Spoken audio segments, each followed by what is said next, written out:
Hi friends, welcome to Unacademy, India's largest learning and teaching platform. As you all know, Unacademy offers plus courses for Karnataka CET students who want to write CET exam in the year 2021 can subscribe the plus courses.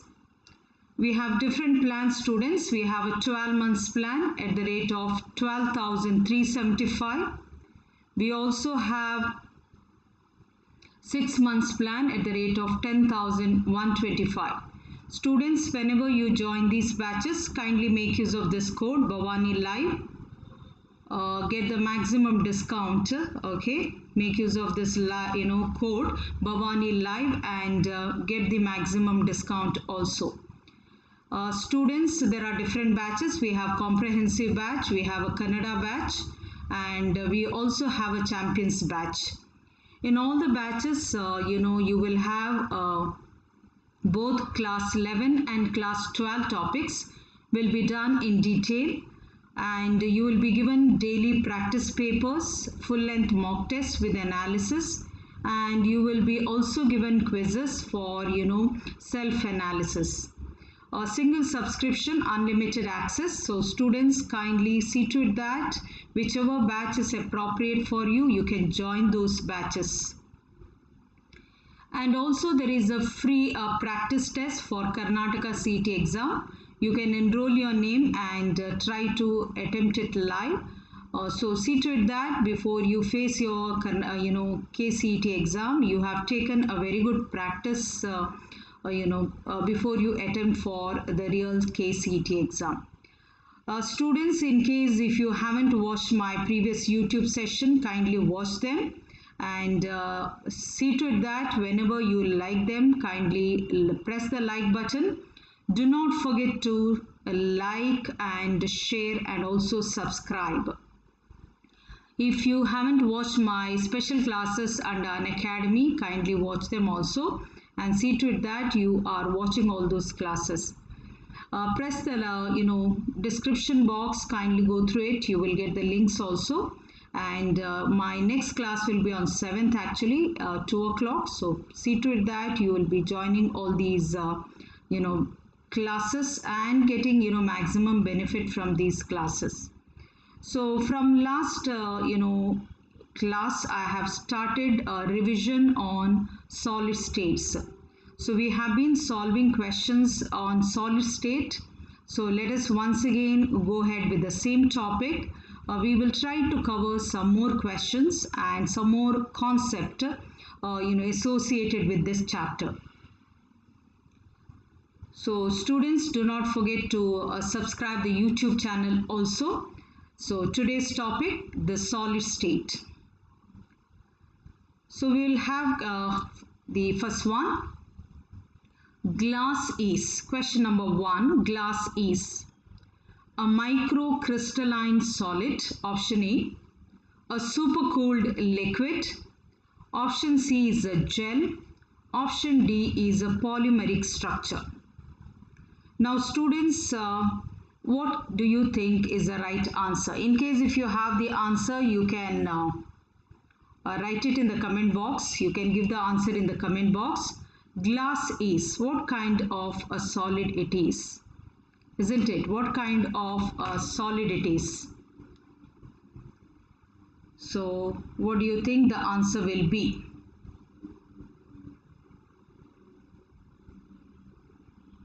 Now we will try to figure out some of the major properties of solids. Students, you have learned there are two types of solid. One is crystalline solid and the other one is amorphous solid. Now you have learned the differences between them, and questions can be set from these differences. We all know that crystalline solid has a definite geometrical arrangement, and this arrangement lasts for a long distance. Therefore, it is said to be having long range order. Whereas in amorphous solid, the definite arrangement is only for a short distance. So it is called short range order. When you look at the property of a crystalline solid, now you can see a diagram here below, student. Crystalline solid. Crystalline solid has a definite geometrical arrangement. Suppose if you are learning the property from this direction, then you are going to meet two kinds of particles. If you are learning the property from this direction, then you are going to meet only one kind of particle. That means the properties of a solid, crystalline solid, differ from different direction. They are anisotropic in nature, whereas amorphous solids are isotropic in nature. And it is a crystalline solid which has a definite, melting point. There is a sharp melting point. They have a definite heat of fusion.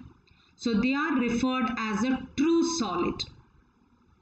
Whereas if you take amorphous solid, they will, melt over a range of temperature, not at a particular temperature. They melt over from one range to the other. There will be a range. That is why they are called as pseudo-solid, or they are also called as supercooled liquids. Examples for amorphous is rubber, plastic, glass. The glass, window pane, if you see, the old glass window pane will be thicker at the bottom portion. If you see a glass pane like this,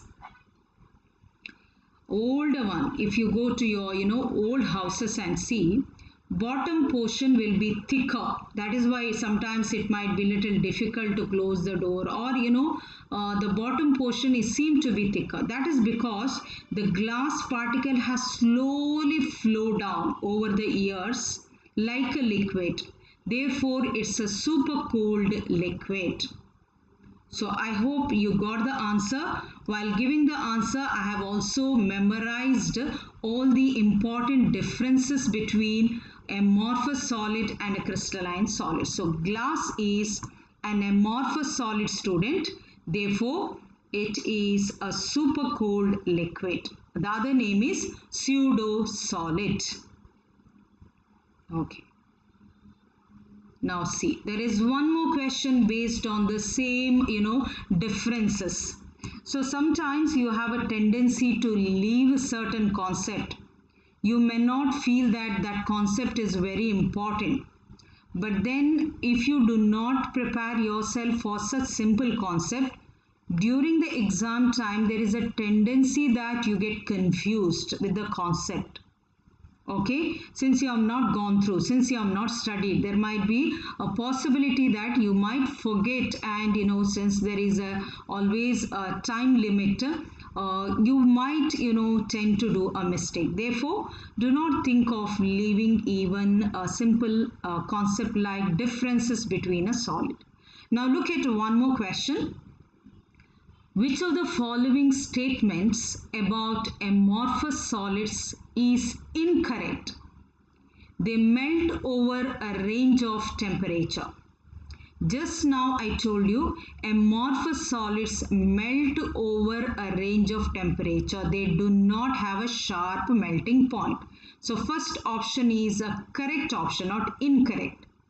They are anisotropic in nature.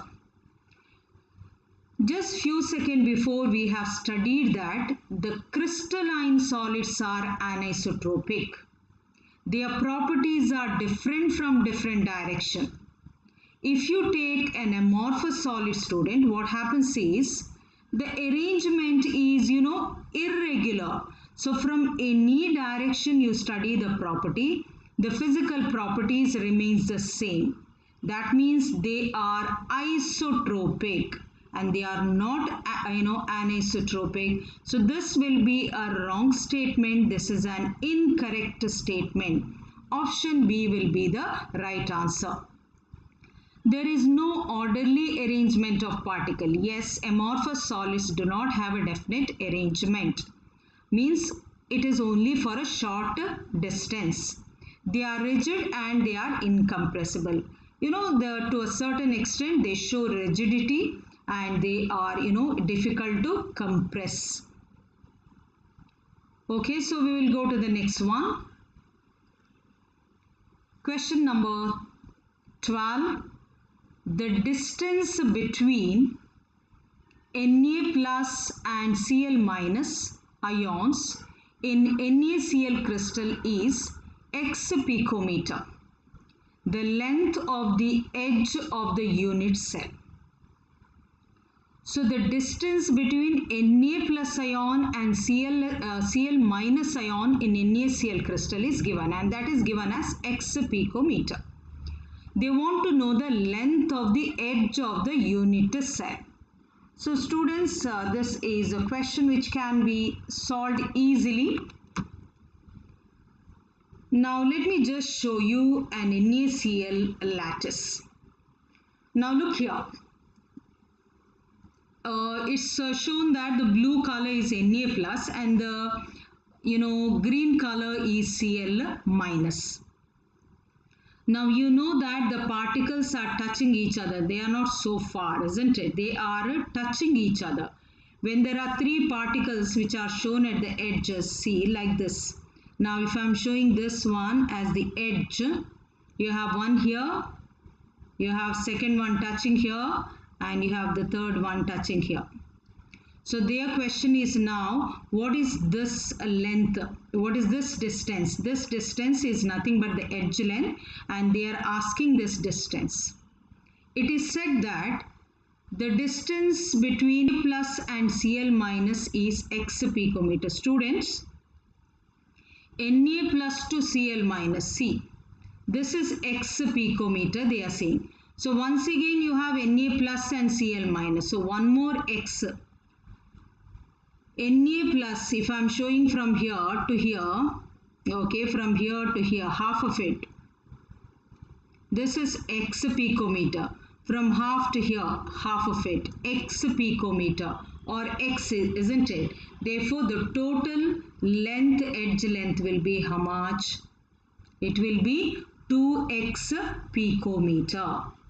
So answer will be, students, 2x picometer. Option D is the right answer. Okay, I hope it is clear. Option D is the right answer.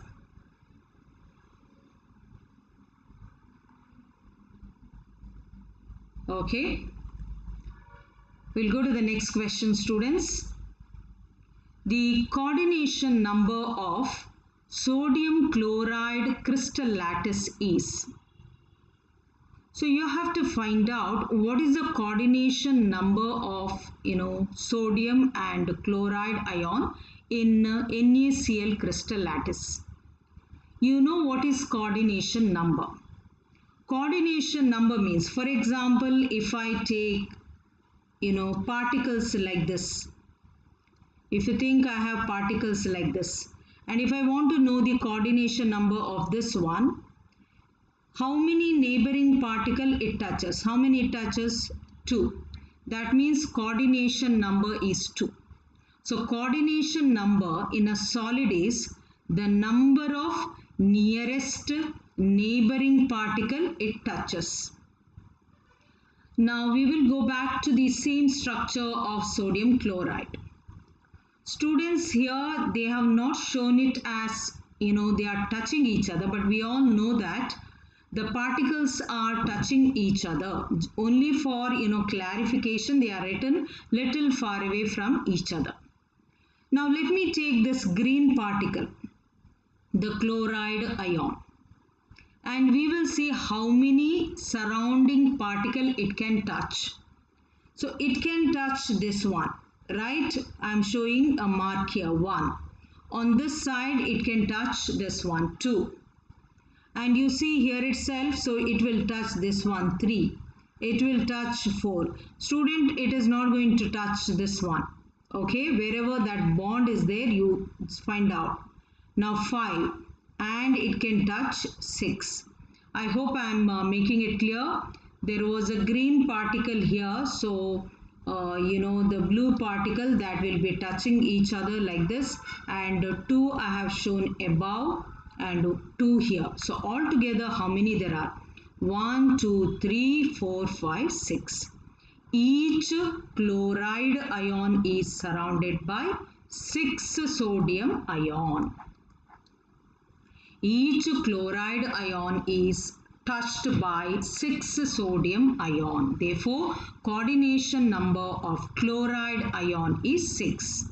Students, if you are taking for sodium also, it is the same. Each sodium ion will be surrounded by 6 chloride ion. So 6 is to 6 actually. Therefore, coordination number is 6 each. That means answer will be option B. Option B will be the answer. So I hope it is clear.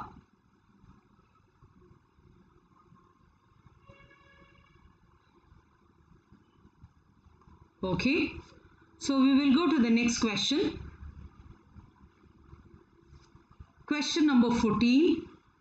A crystal system of a compound with unit cell dimension A is equal to 0.387, B is equal to 0.387 and C is equal to 0.504 nanometer.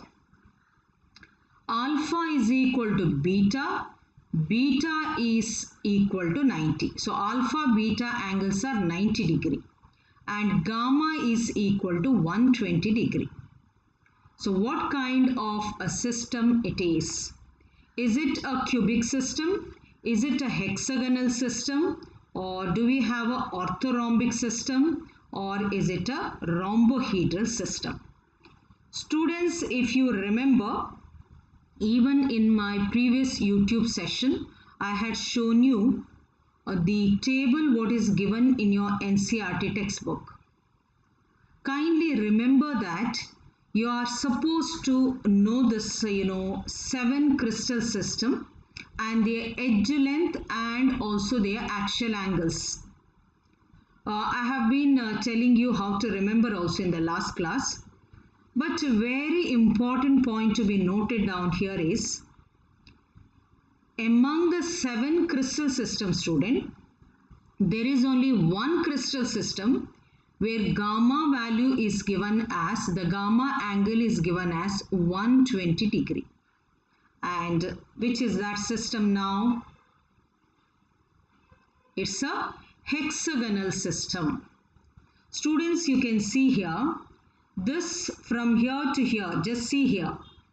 This is the edge length A. You take any hexagon. Now this is A and this is B. Students, A and B are same. That is what given here. Both are having same edge length, 0.387, 0.387. So A and B are same. But you can see very clearly from the diagram that this C, the length, is a longer one. So A is equal to B, but they are not equal to C. That is why the bond length of C is given little higher. This is lesser and this is more. And also you can note down very clearly, student, alpha, the alpha angle is 90 and the beta angle is 90. Alpha and beta are 90. Gamma is here, which is 120 degree. So the moment gamma is 120 degree, the crystal system is option B, hexagonal system. So your answer is hexagonal system. Now when you prepare, do not prepare only for this question. There are 7, totally there are 7 crystal system. So you need to know the variations, that is edge length and bond angle, or I can say axial angle, for all the crystal system, not for one which has appeared. Now when I solve this, it means that you have to learn for the remaining crystal system also. I hope I am making it clear. Okay. We'll go to the next one. Which of the following defect in the crystal lowers its density? There are 4 defects mentioned here. Schottky defect, Frenkel defect, interstitial defect and F-center. The question is asked, the density need to be lowered.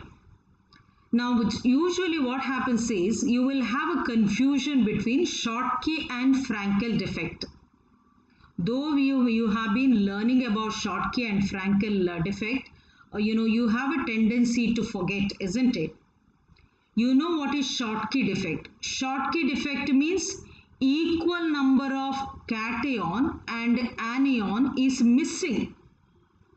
In Frenkel defect, cation is moved, dislocated from its original position and it will move to the interstitial site.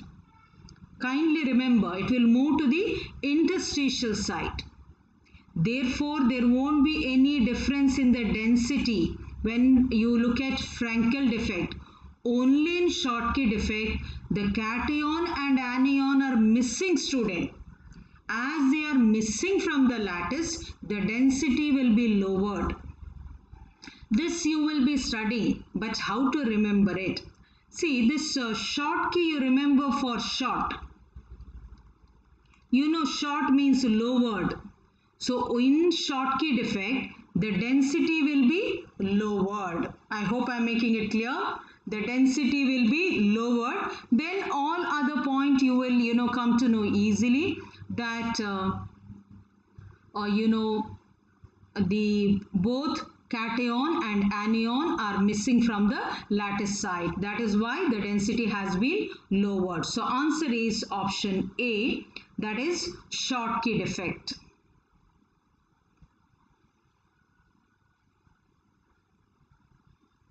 Okay, so we'll go to the next one. 2 ions A plus and B minus have radii 104 and 200 picometer respectively.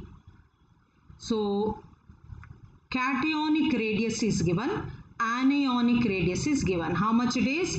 The radius of A plus ion, that is a cation, is given as 104 picometer. And the radius of anion, that is B minus, is given as 20 picometer in a cubic close packed crystal of compound AB. The coordination number of A plus is. Now students, if you can see here, how do you find out when the radius of a cation is given and the radius of anion is given?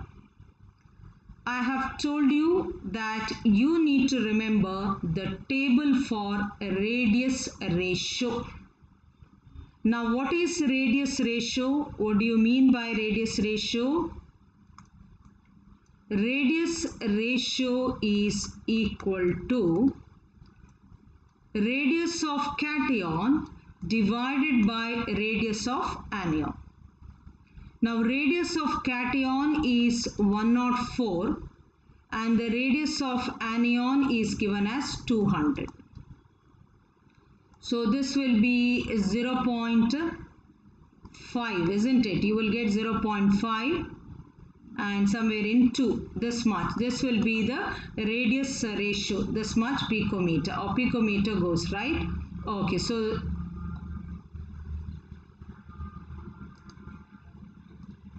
you have 0.52. Now students, I told you to remember this table, because when you remember this table, it becomes very easy for you. The value what you got was in between, I hope, this range, right? What was the range? Just see. It was from 0.414 to 0.732 because you got the answer as 0.52 and that comes in this range. If they have asked the coordination number, student, it should be 6. If they ask the geometry, then it is octahedral. So let us see what exactly has been asked. The coordination number is asked. So answer should be option C, that is 6. Coordination number is 6 and the geometry is octahedral. This range is very easy to remember, student. Lesser than 0.155, it's a linear with coordination number 2. In between 0.155 to 225, it's a triangular with coordination number 3. 0.225 to 0.414, then it is, students, coordination number 4 with tetrahedral geometry. This we have studied just now. 0.73 to 1 is a cubic lattice with coordination number 8. So if you little bit work on it, I don't think it will be difficult for you to learn this table.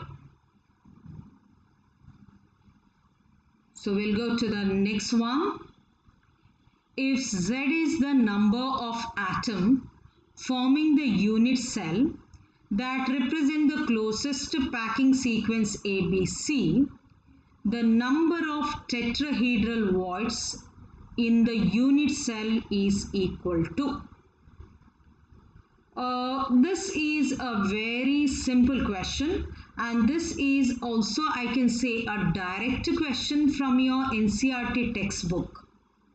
That is why sometimes, we tell you that you are supposed to read the textbook. Line to line, reading the textbook is a must. That is the initial work you need to do. Then you have to go ahead with the rest of the things.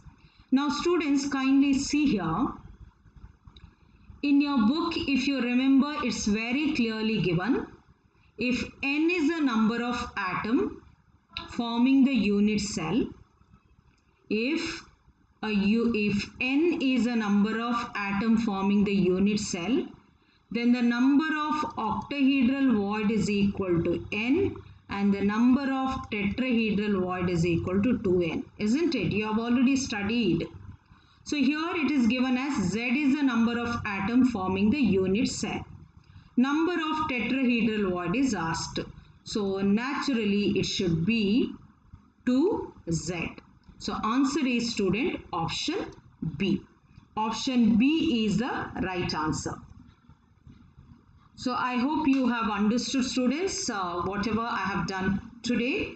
So in the next class, that is on 7th, also I will be continuing with questions on solid state. So do not forget to join me exactly at 2 o'clock in the YouTube session. Meanwhile, students, kindly, if you have loved my class, kindly press the like button and also do not forget to share and subscribe the classes, okay? And also see to it that you are enrolling your name for plus classes and see to it that you are using the code Bhavani Live, okay? So thank you, students. So let us see once again on 7th exactly at 2 o'clock with the continuation of solid state chapter. Bye students and take care.